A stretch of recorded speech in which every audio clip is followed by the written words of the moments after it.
recognized it was a way for the federal government to gain control over those institutions.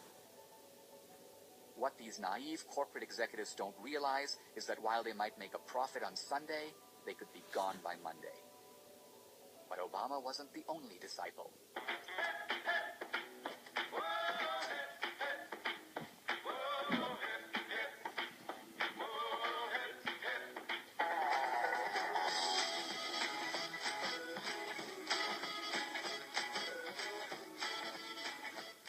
Well, when Hillary was still in high school, she fell under the spell of a Methodist youth minister.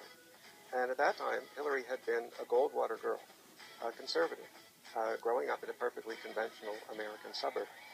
But this very charismatic Methodist minister drew Hillary sharply to the left.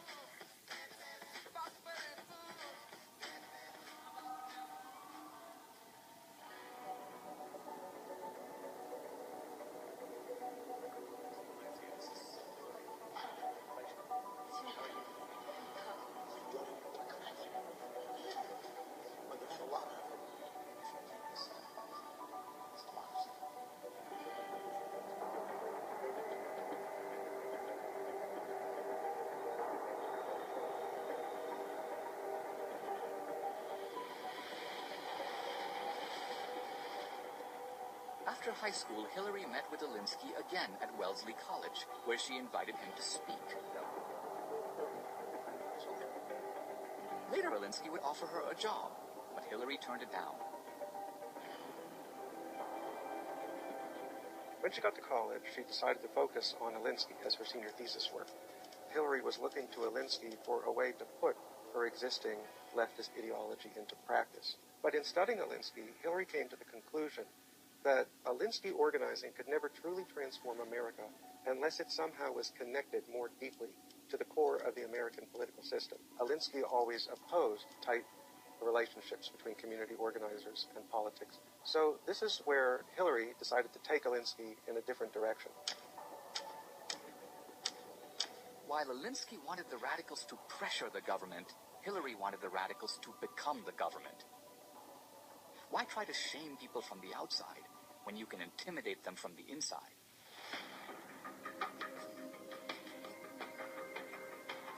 So I would say on ideology, Hillary is closer to Obama than she is to Bill.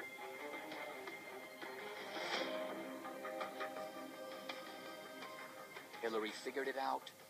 Obama is now carrying it out. The IRS, EPA, DOJ, NSA are all collecting information and storing it on every American. Welcome to the Panopticon, a prison designed by philosopher Jeremy Bentham in the 1800s. His design gave the guards a God's eye view. Here, there's no privacy. What Bentham envisioned for a prison has now become the high-tech Panopticon. Nobody is listening to your telephone calls. The United States is not spying on ordinary people who don't threaten our national security.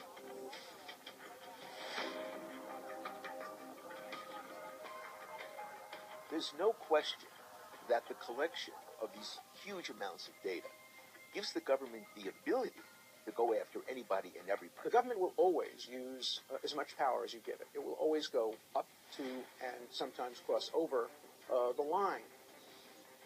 That's a real problem, you know, particularly if we're looking at everyone's internet searches, we're looking at what magazines you read, what books you read, and really a lot of your life. Imagine how much of your life is online if they can look at your Visa bill without a warrant. This program, by the way, is fully overseen by the FISA court, a court specially put together to evaluate classified programs to make sure that the executive branch or government generally is not abusing them and that it's being carried out consistent with the Constitution. The FISA court should not be allowed to use the term court. It is not a court. A court, by definition, means an institution that hears both sides of a case and controversy. Due process is an open court, adversarial process on both sides of it, but it's not in a secret court, FISA, with nobody to advocate for the individual that's being spied upon. Judges should not be allowed to wear robes. They shouldn't be allowed to use the word judge. They shouldn't be allowed to use the word court. and it's misleading the public. You know, many people will say, well, I haven't done anything wrong, and so I don't really care if they read my mail. The problem with that is it's a much different standard, than innocent until proven guilty. It's that everything is open. They come into your house and say, oh, you've been sending emails to someone in Lebanon. We suspect you of terrorism. But they get in your house and they find no terrorism. You're not connected, but they find you have paint that you brought home from the office that you bought with a business expense, and you were painting your office. Now you're painting the inside of your house. You've now committed a tax violation. Or maybe they find you have an unregistered gun. Everything in America now is criminal. You can't practice commercial law, real estate law, be in the hedge fund business, do a great many things without running afoul of potential criminal statute. Harvey, you've written a book that has the remarkable title, 3 Felonies a Day.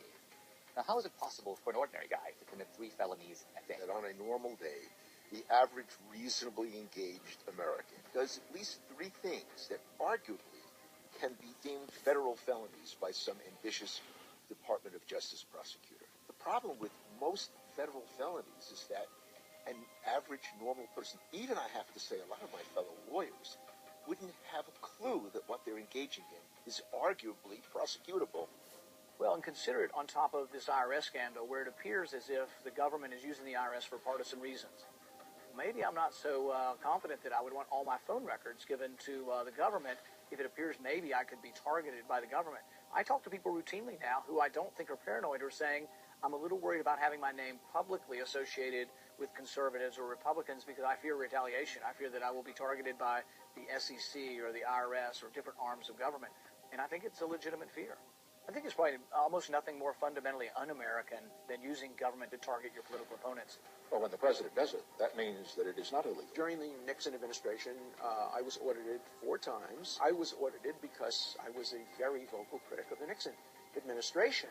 We all pay taxes. We all file tax returns. And talk about a trap for the unwary. They can get absolutely anybody. They can bankrupt you just from trying to defend against it.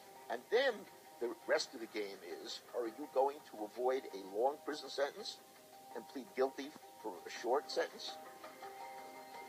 There are a lot of people in prison today based on guilty pleas who could have won their case had they litigated it, but the risks of litigation are so great that they can't afford to do it. It was Lavrenti Beria who told Stalin, show me the man and I'll find you the crime. What the government did to our little group in Wetumpka, Alabama, is un-American. It isn't a matter of firing or arresting individuals. The individuals who sought to intimidate us were acting as they thought they should in a government culture that has little respect for its citizens.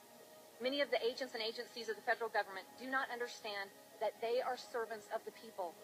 They think they are our masters, and they are mistaken. I'm not interested in scoring political points. I want to protect and preserve the America that I grew up in. The America that people cross oceans and risk their lives to become a part of. And I'm terrified it is slipping away. Thank you.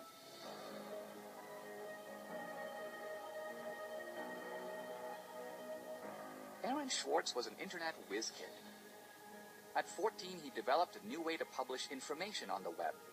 In his late teens, he co-founded a company that merged with Reddit to become one of the web's most frequently used social news sites. He became a vocal critic of several of the Obama administration's policies. The freedoms guaranteed in our Constitution, the freedoms our country had been built on, would be suddenly deleted. Aaron Swartz was prosecuted by the U.S. Attorney's Office in Massachusetts for allegedly breaking into the computer networks at MIT and downloading without authorization thousands of academic articles. He was charged with crimes that would have carried a penalty of up to 35 years in prison and a $1 million fine. The articles were funded by taxpayer money, and Aaron thought they should be available to the public. The government argued they were copyrighted material. It strikes me as disproportionate, being used inappropriately to try to bully someone into pleading guilty to something that strikes me as rather minor. The company that owns the copyrighted articles asked federal prosecutors to